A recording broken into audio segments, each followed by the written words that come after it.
इयत्ता 12वी विषय इतिहास प्रकरण 7 भारत निर्वसाहतीकरण ते एकीकरण स्वाध्याय प्रश्न पहिला अ दिलेल्या पर्यायांपैकी योग्य पर्याय निवडून पूर्ण विधाने पुन्हा लिहा. 1. गोवा येथे इसवी सन 1946 मध्ये डॅश यांच्या नेतृत्वाखाली सविनय कायदेभंगाचे आंदोलन झाले. पर्याय doctor Ram Manohar Lohia, doctor T B. Cunha, doctor P P. Shirodkar, doctor Ram Hegde. उत्तर अ. डॉक्टर राम मनोहर लोहिया. गोवा येथे इसवी सन 1946 मध्ये डॉक्टर राम मनोहर लोहिया यांच्या नेतृत्वाखाली सविनय कायदेभंगाचे आंदोलन झाले. 2. हैदराबाद संस्थानच्या मुक्ती लढ्याचे नेतृत्व डॅश यांनी समर्थपणे केले. अ. राजा हरिसिंग, ब. स्वामी रामानंद तीर्थ, क. पंडित महादेव शास्त्री जोशी, ड. केशवराव जेधे. उत्तर ब. स्वामी रामानंद तीर्थ. हैदराबाद संस्थानाच्या मुक्तीलढ्याचे नेतृत्व स्वामी रामानंद तीर्थ यांनी समर्थपणे केले. 3. भारतामध्ये डॅश यांच्या प्रयत्नातून अनेक संस्थाने विलीन झाली. उत्तर ब. सरदार वल्लभभाई पटेल. भारतामध्ये सरदार वल्लभभाई पटेल यांच्या प्रयत्नातून अनेक संस्थाने विलीन झाले.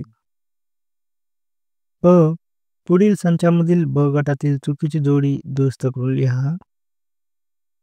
तर या संचामध्ये चुकीची जोडी आहे दुसरी, काश्मीर संस्थानचे विलीनीकरण शेख अब्दुल्ला.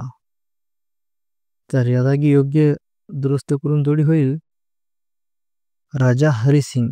काश्मीर संस्थानचे विलीनीकरण राजा हरिसिंग. प्रश्न दुसरा, ऐतिहासिक ठिकाण, व्यक्ती, घटना या संबंधी नावे लिहा. 1. भारत स्वतंत्र झाला त्यावेळी भारतात विलीन न झालेले सौराष्ट्रातील संस्थान कोणते होते? जुनागड. 2.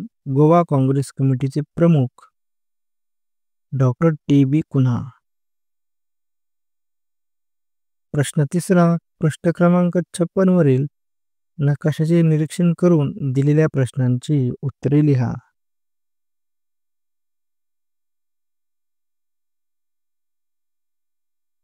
प्रश्न पहिला, भारताच्या वायव्य दिशेकडील राष्ट्र कोणते? उत्तर पाकिस्तान. 2.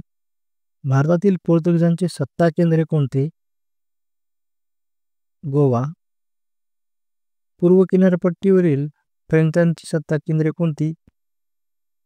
उत्तर चंद्रनगर, पुदुच्चेरी, कारिकल, यानम.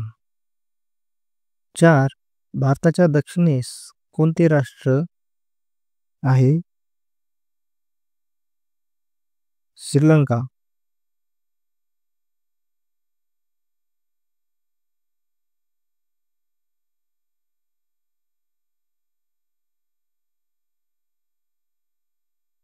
प्रश्न चौथा, पुढील संकल्पनाचित्र पूर्ण करा. गोवा मुक्ती लढ्यातील कार्यकर्ते. उत्तर Purushottam Kapodkar, doctor Ram Hegde, Gopal Mayekar, doctor T B. Cunha. प्रश्न 5वा, पुढील विधान सकारण स्पष्ट करा. 1. हैदराबाद संस्थान भारतात विलीन झाले. उत्तर निजामाच्या पाठिंब्याने स्थापन झालेल्या रझाकार संघटनेने हिंदू आणि मुस्लिम यांच्यावर अत्याचार केले. लोकशाही चळवळीला पाठिंबा देणाऱ्या प्रजेवर रझाकार संघटनेने अत्याचार केला. भारत सरकारने निजामाशी समोपचाराची बोलणी करण्याचा प्रयत्न केला आणि तो अयशस्वी ठरला. संस्थान पाकिस्तानात विलीन करण्याकडे त्यांचा कल होता. शेवटी निजामाविरुद्ध पोलीस कारवाई करून निजामाला शरण यायला भाग पाडले आणि हैदराबाद संस्थान भारतात विलीन झाले. 2. पुदुच्चेरी हा केंद्रशासित प्रदेश बनला. उत्तर: पुदुच्चेरीमधील जनतेची आंदोलने आणि भारत सरकारची आग्रही मागणी यांच्यामुळे जून 1948 मध्ये फ्रान्स व भारत सरकारमध्ये करार होऊन पुदुच्चेरीचा भारतात विलिनीकरणाचा निर्णय घेण्यात आला. 13 ऑक्टोबर 1954 रोजी उभय सरकारमध्ये विलिनीकरणाची प्रक्रिया निश्चित झाली. विधिमंडळ व नगरपालिकांमध्ये विलिनीकरणाच्या बाजूने मतदान झाले. 1 नोव्हेंबर 1956 रोजी पुदुच्चेरीसह सर्व फ्रेंच वसाहतीचा भारताने ताबा घेतला. 1962 रोजी विलिनीकरणाच्या कराराला फ्रेंच संसदेने मान्यता दिली आणि 1963 मध्ये पुदुच्चेरी हा भारताचा केंद्रशासित प्रदेश बनला. प्रश्न 6वा, तुमचे मत नोंदवा. 1. हैदराबाद संस्थानात आंध्र, कर्नाटक, महाराष्ट्र परिषदांची स्थापना झाली. उत्तर: हैदराबाद हे भारतातील सर्वात मोठे संस्थान होते. हैदराबाद संस्थानात तेलुगू, कन्नड, मराठी भाषिक प्रांतांचा समावेश होता. निजामाच्या एकतंत्री राजवटीत नागरी व राजकीय अधिकारांचा अभाव होता. आपले अधिकार आपल्याला मिळावेत अशी या सर्व भाषिकांची मागणी होती. यासाठी त्यांना संघटित होण्याची गरज भासू लागली.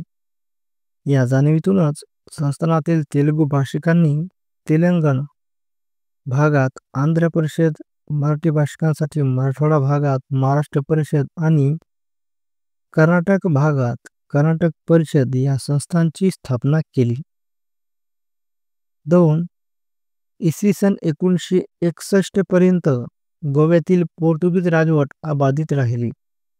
उत्तर: भारताला स्वातंत्र्य मिळाल्यावर पोर्तुगीजांनी भारतातील वसाहतींना स्वातंत्र्य देणे अपेक्षित होते, परंतु त्यांनी गोवा सोडण्यास नकार दिला. गोवा मुक्तीसाठी तेथील जनतेने काही संघटना स्थापन केल्या. डॉ. टी.बी. कुन्हा यांच्यासारख्या अनेक नेत्यांनी सत्याग्रह व आंदोलने केली. पोर्तुगीज सरकारने या नेत्यांना तुरुंगात टाकले आणि जनतेवर अत्याचार करण्यास सुरुवात केली. गोव्यातील जनतेच्या लोकभावनेची दखल घेत केंद्र सरकारला म्हणजे पंडित जवाहरलाल नेहरूंना त्यांची दखल घ्यावी लागली. त्यांनी ऑपरेशन विजय ही लष्करी कारवाई करून गोवा पोर्तुगीजांच्या ताब्यातून मुक्त केला. संस्थानाच्या विलिनीकरणाच्या मानाने पोर्तुगीज आणि फ्रेंच वसाहतींचे भारतात फार उशिरा विलिनीकरण झाले.